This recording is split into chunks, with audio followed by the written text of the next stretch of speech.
नमस्कार, मी ऋषाली. तर तुमचं पुन्हा एकदा माझ्या मराठी यूट्यूब चॅनलमध्ये अगदी मनापासून स्वागत आहे. आजचा दिवस तुम्हाला अगदी आनंदाचा, आरोग्याचा जाऊ ही स्वामीचरणी प्रार्थना. चला, आज नागपंचमी आहे, तर तुम्हाला सर्वांना नागपंचमीच्या हार्दिक शुभेच्छा. तर मला आहे ना, इथे आता नागोबा पण मिस्टरांना लावून दिलेला आहे आणि मग आता मला पूजा करायची सर्व काही.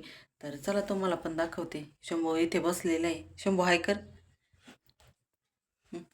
हाय, गुड मॉर्निंग बोल. Good morning. चला, सकाळी सस आता पूजा मांडली आहे. तर आता सर्व काय आता पूजा करून ते बघा. आता मिस्टर आहे ना, स्कूलला जायच्या आधीचे ना इथे नागोबा पण लावून घेतलेला आहे आणि मग आता इथे ना मला पूजा मांडायची आहे. तर सर्व काही साहित्य घेतलेलं आहे मी पूजेसाठी. तर इथे बघा आता नागोबा लावून दिला आहे. ते ना आता नागोबासाठी मी हरळ आणि आघाड्याची माळ बनवलेली. तर मग त्याचीच माळ लावायला लागत असते ना. तर मग आता येथे हरळ आणि आघाड्याची माळ बनवली. आता हे ते लावून घ्यायची आता छान अशी. हा व्हिडिओ आहे ना, मी नागपंचमीच्या दिवशी शूट करून ठेवलेला होता आणि एडिटिंग पण केलेला होता. पण मग आता काही कारणास्तव आहे ना, थोडा उशीर झालेला आहे व्हिडिओ अपलोड करण्यासाठी. तर हा व्हिडिओ तुम्हाला आज अपलोड होत आहे. तर मग काही कारण होतं, त्यामुळे मग मला काही व्हिडिओ अपलोड करता नाही आलं, असं झालं. मिस्टरांची ना तब्येत काही बरी नसल्यामुळे मग मला काही व्हिडिओ पण अपलोड करता नाही आला.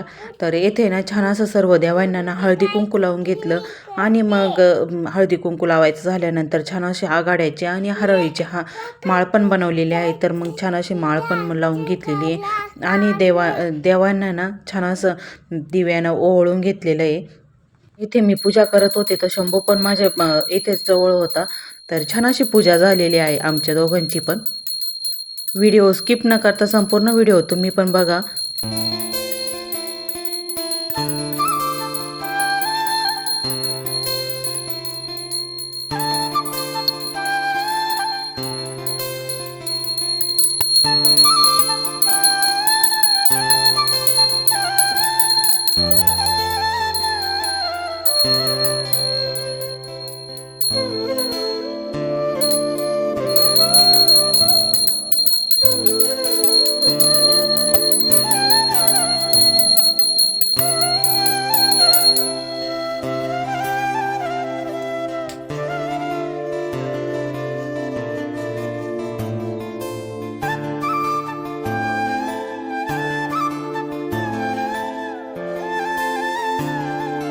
दुपारच्या टायमाला पूजा वगैरे झाल्यानंतर आहे ना, शंभूनं मी ना खिचडीच खाल्लेली होती. तर नागपंचमीच्याच दिवशी ना श्रावणी सोमवार पण होता.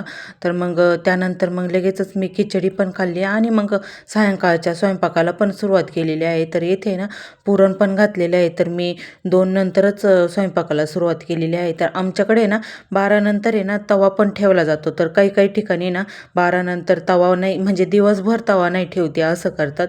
तर माझ्या माहेरी पण असंच आहे, दिवसभर तवा नाही ठेवायचा नागपंचमीच्या दिवशी. तर माझ्या सासरी ना तर 12 नंतर तवा ठेवला जातो. मग मी येथे ना पुरण पण घातलेलं आहे आणि मग येथे ना काळ्या आमटीसाठी पण तयारी करायची. तर मग येथे कांदा पण भाजत ठेवलेला आहे. तर मग मला आहे ना गव्हाची खीर बनवायची. तर मी येथे गव्हाची खीर पण शिजलेली आहे छान अशी. येथे बघा, मला गव्हाची खीर खूपच आवडत असते. तर मग म्हटलं आज नागपंचमीला ना आपण गव्हाची खीर बनवू आणि पुरण घालून कानोले बनवू. तर काही काही ठिकाणी तवा ठेवत नाही ना, मग कानोले बनवत असतात. तर काही पुरणाचे बनवत असतात आणि काही साधे पण कानोले बनवत असतात. तर मग येथे ना मला थोडी पुरणाचे पण बनवायचे आणि साधे पण कानोले बनवायचे. तर इथे बघा, गव्हाची खीर पण छान अशी शिजलेली आहे. तर मग आता इथे गव्हाची खीर बनवायची आहे. मला गव्हाची खीर खूपच आवडत असते. तर मग गव्हाची खीर बनवायची आहे. तर तुम्हाला कोणाला गव्हाची खीर आवडते नक्की कमेंट करून सांगा.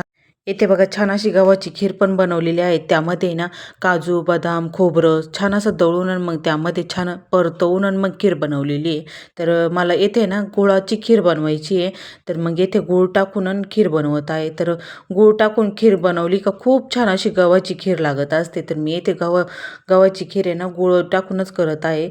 तर छान अशी आता येथे गरम होऊन द्यायची आणि मग त्यानंतर आहे ना दूध टाकायचं. अजून काही दूध टाकलेलं नाही गव्हाच्या खिरीमध्ये. मग त्यानंतर दूध टाकायचं आहे, नाहीतर गूळ टाकल्यानंतर फुटून जाते. त्यामुळे मग थोड्या वेळानंच दूध टाकणार आहे. तर गूळ पूर्ण वितळल्यानंतरच त्यामध्ये दूध टाकायचं आहे.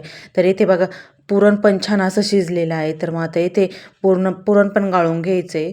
तर आता थोडंसं थंड व्हायला ठेवलेलं आहे आणि मग लगेचच चाळणीनं चाळून घ्यायचं आहे पुरण पण.